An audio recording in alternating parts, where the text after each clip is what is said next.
Buenas tardes. Vamos a continuar con el tema que quedó pendiente la clase anterior, que es el de índices. Voy a compartirles la presentación.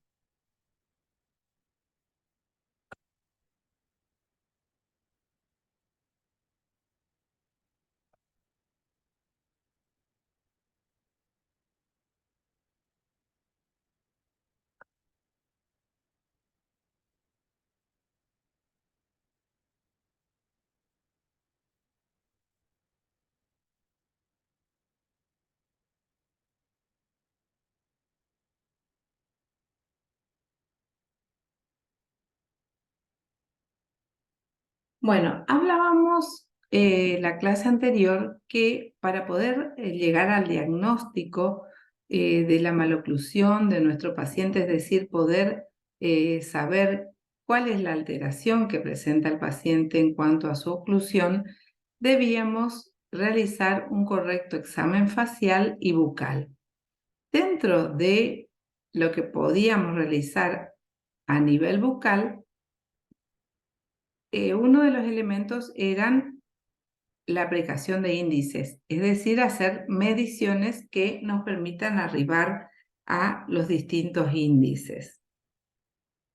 ¿Qué son los índices? Son relaciones existentes entre dos dimensiones lineales, siendo estas relaciones enunciadas en forma de cocientes que nos van a permitir determinar con una simple cifra la magnitud de la variación proporcionalmente existente en un maxilar anormal.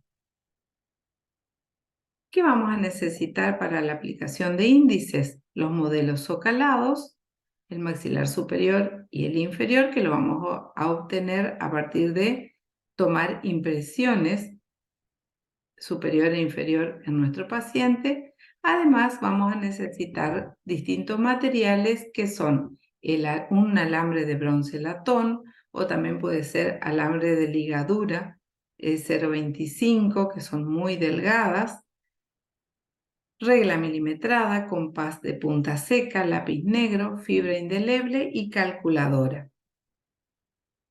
Los índices que nos brinda la ortodoncia son muy numerosos, pero hemos elegido dos índices, que es el índice de Carrea y el índice de Pont, para explicarles y que ustedes lo puedan aplicar y puedan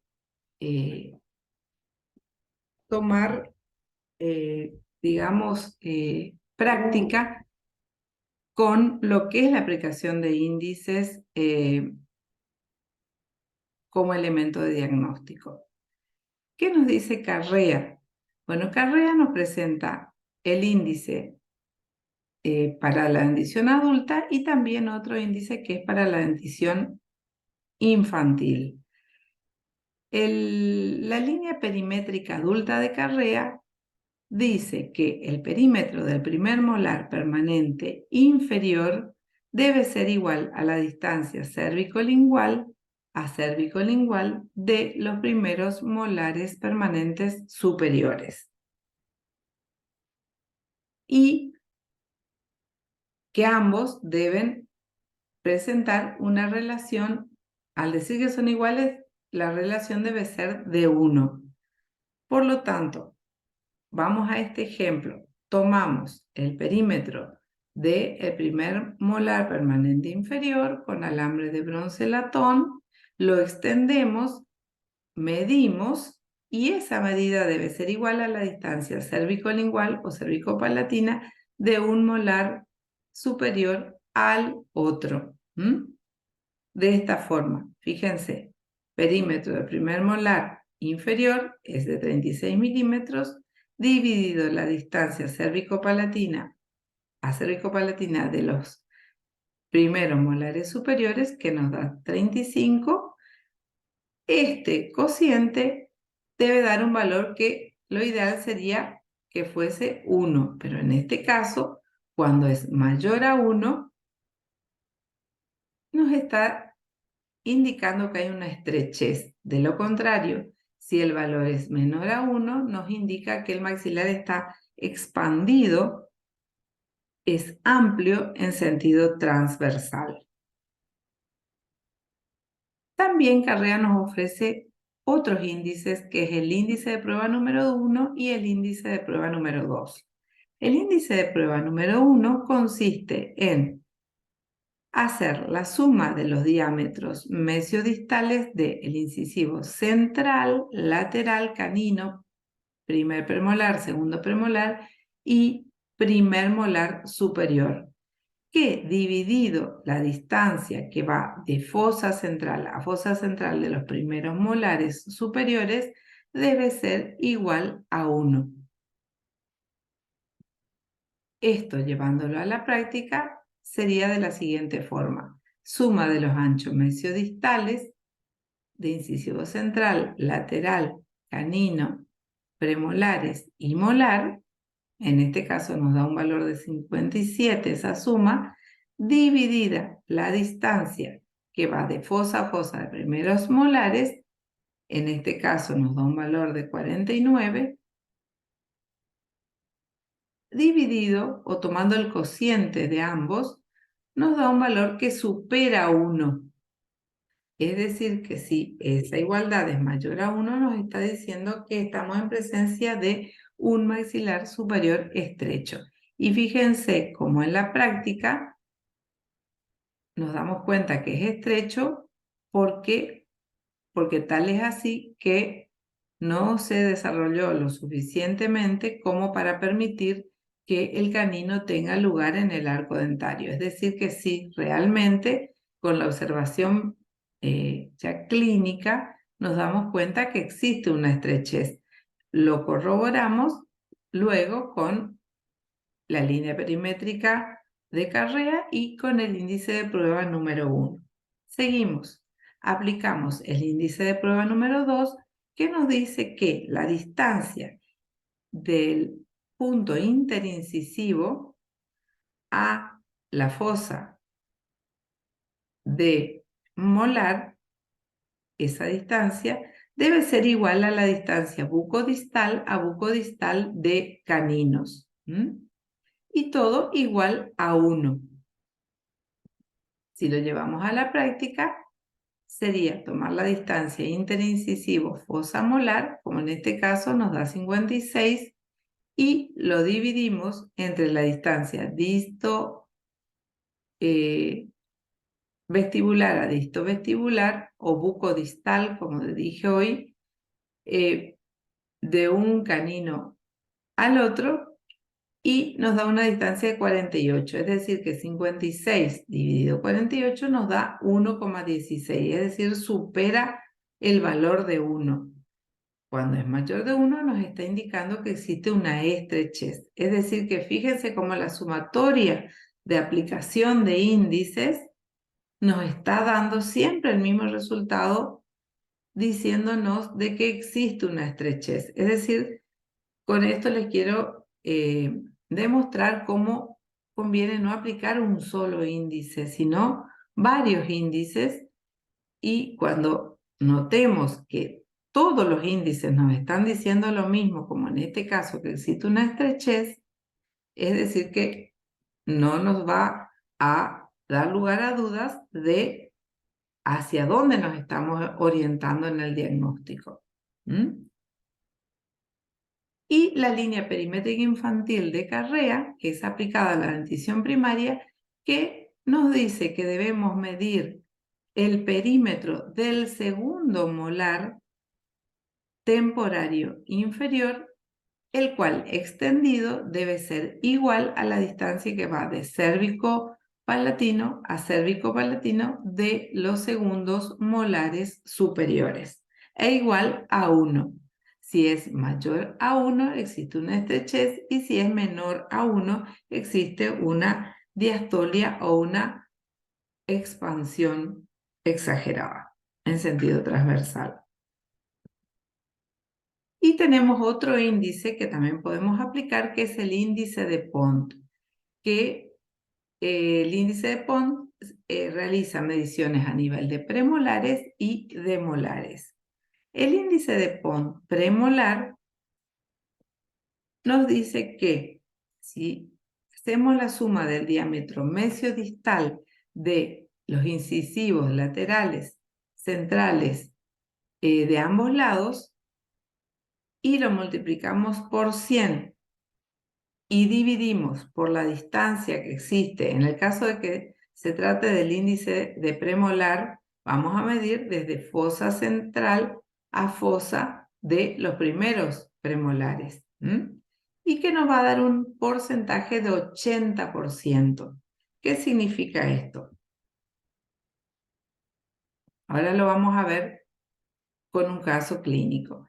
Y tenemos el índice de Pond también aplicado en molares, que nos dice que si tomamos la suma de los anchos mesiodistales de incisivos centrales y laterales de ambos lados y multiplicamos por 100 y dividimos por la distancia intermolar, tomando la distancia de fosa a fosa de los primeros molares, nos va a dar un porcentaje de un 64%.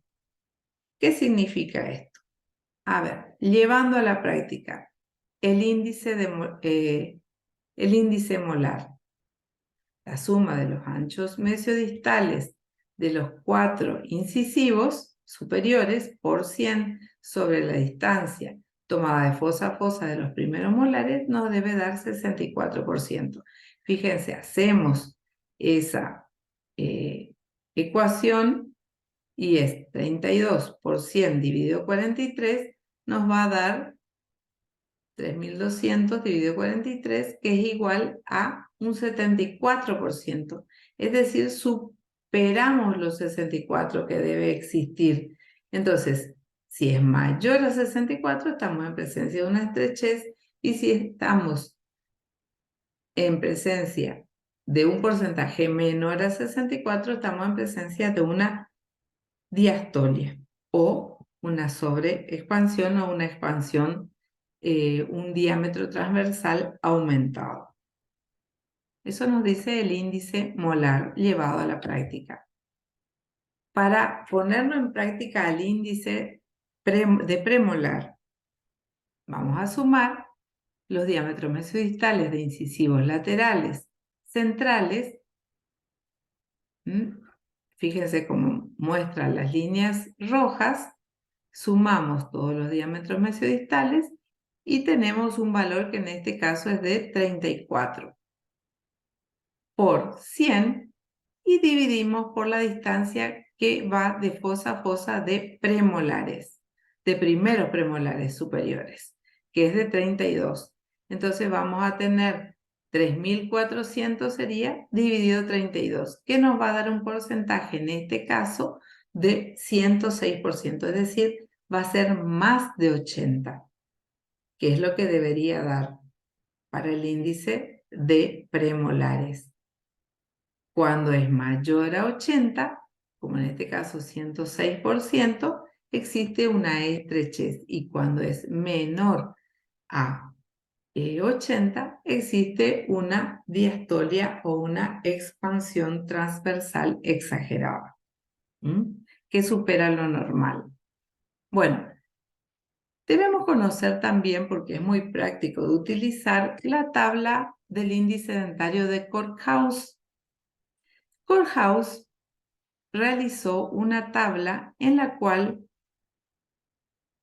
estableció los distintos valores posibles que podían tener las sumas de los anchos mesiodistales de los incisivos laterales y centrales de ambos lados, y para distintas posibles sumas determinaba el porcentaje y la distancia que debía existir de 4 a 4 y de 6 a 6, es decir, en interpremolar e intermolar.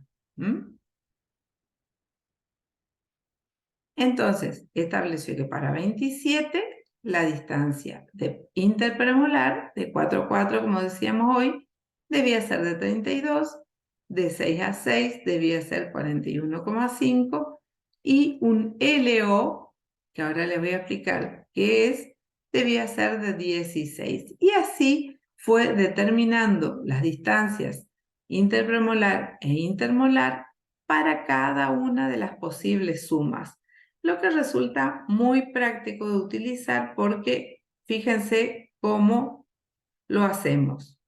Tenemos la suma de los 4 incisivos superiores, en este caso la suma nos da un total de 34 milímetros y directamente no hacemos por 100 dividido como hacíamos hoy, sino que directamente, para no estar haciendo entonces ese cálculo aritmético, directamente esos 34 buscamos en la tabla. A 34 le va a corresponder una distancia interpremolar de 40 y una distancia intermolar de 52,5 y un LO de 19,5. ¿Entienden? ¿Qué quiere decir? Que ya nos va a estar diciendo directamente cuánto está en más o cuánto está en menos. Fíjense, si nuestro paciente medimos que el paciente tiene 32 y de 4 a 4 la tabla nos dice que debe ser de 43, quiere decir que estamos en menos 11 milímetros. Es decir que sí, indudablemente existe una estrechez.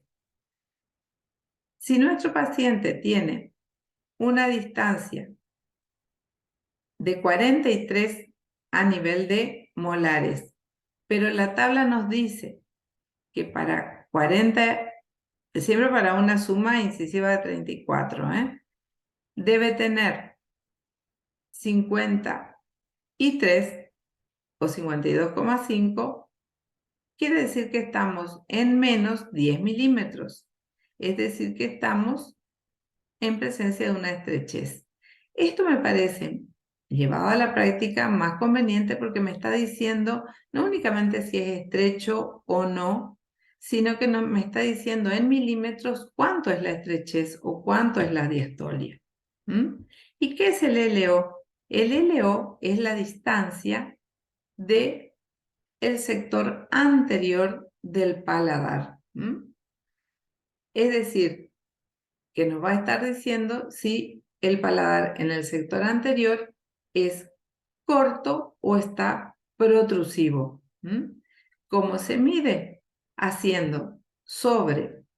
Trazando primero un plano que va de fosa a fosa de molar y desde el punto interincisivo bajamos en forma perpendicular y eso es lo que nos da el LO. Medimos eso y vamos a la tabla y buscamos también. Y también puede estar acortado o protrusivo. La adaptación del índice de Pont para la dentición mixta. Podemos aplicar, a pesar de que Pont realizó el índice para la dentición permanente, hay una adaptación que nos permite utilizarlo en la dentición mixta.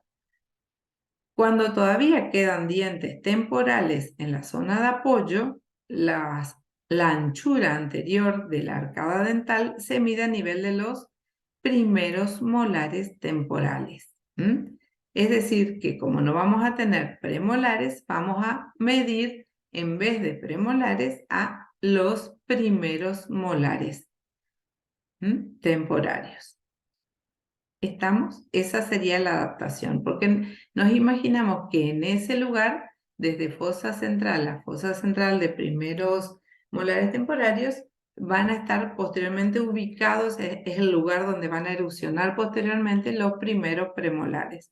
Por eso es de allí que viene esa adaptación. Bueno, pasamos a otro tema y después me van a en clases siguientes manifestar las distintas dudas que se les presenten. También vamos a ver en qué consiste la discrepancia dentaria. ¿Qué es el análisis de la discrepancia dentaria? Es el análisis de la relación entre el espacio disponible en la arcada dentaria y el espacio requerido en dicha arcada para el correcto posicionamiento de las piezas dentarias. Debemos saber a qué se denomina espacio disponible y a qué se denomina espacio requerido. El espacio disponible es la longitud de la arcada dentaria, es decir, es la longitud de una línea que va de la cara mesial del primer molar permanente a la cara mesial del primer molar permanente del lado opuesto, pasando a través de los puntos de contacto de premolares y caninos y por los bordes incisales de los incisivos. Es decir, todo eso que constituye en sí la longitud de la arcada dentaria, en la dentición permanente estamos hablando, es lo que denominamos espacio disponible. ¿Y cuál es el espacio requerido? Es la suma de los espacios mesiodistales medidos con un compás o con una regla de cada una de las piezas dentarias, de incisivos, caninos y premolares, es decir, esas 10 piezas dentarias en total. El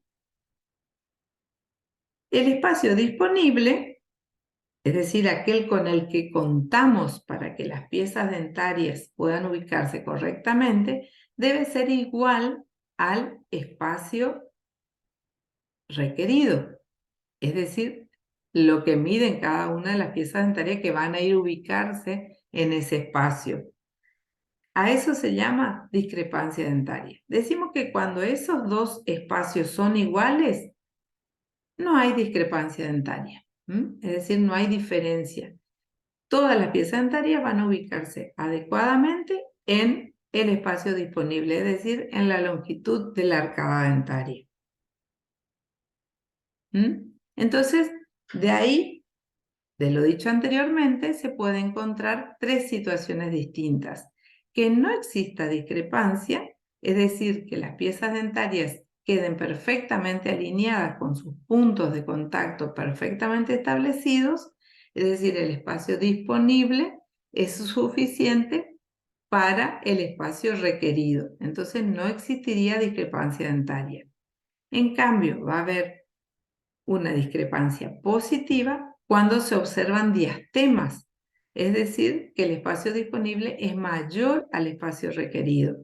Entonces estamos en presencia, decimos, de una discrepancia positiva. En cambio, cuando existen apiñamientos, decimos que estamos en presencia de una discrepancia negativa, porque el espacio que se requiere para la correcta ubicación de las piezas dentarias es mayor que la que se dispone. Entonces, una discrepancia negativa.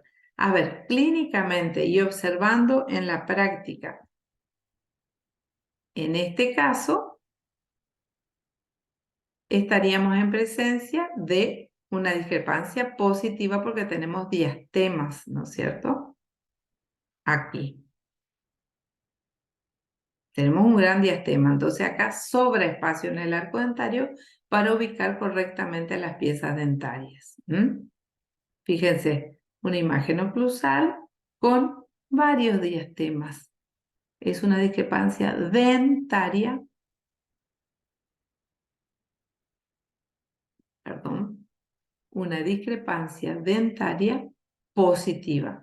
En este caso, fíjense, mucho apiñamiento dentario, es decir, la suma de los anchos mesiodistales de las piezas de premolares, de premolar, segundo premolar, primer premolar, caninos incisivos de un lado y del otro, nos da una medida que es la del espacio requerido y la distancia tomada de mesial de primer molar a mesial de primer molar del otro lado nos da el espacio disponible que es insuficiente para albergar a toda esta pieza dentaria. Entonces estamos en presencia de una discrepancia negativa.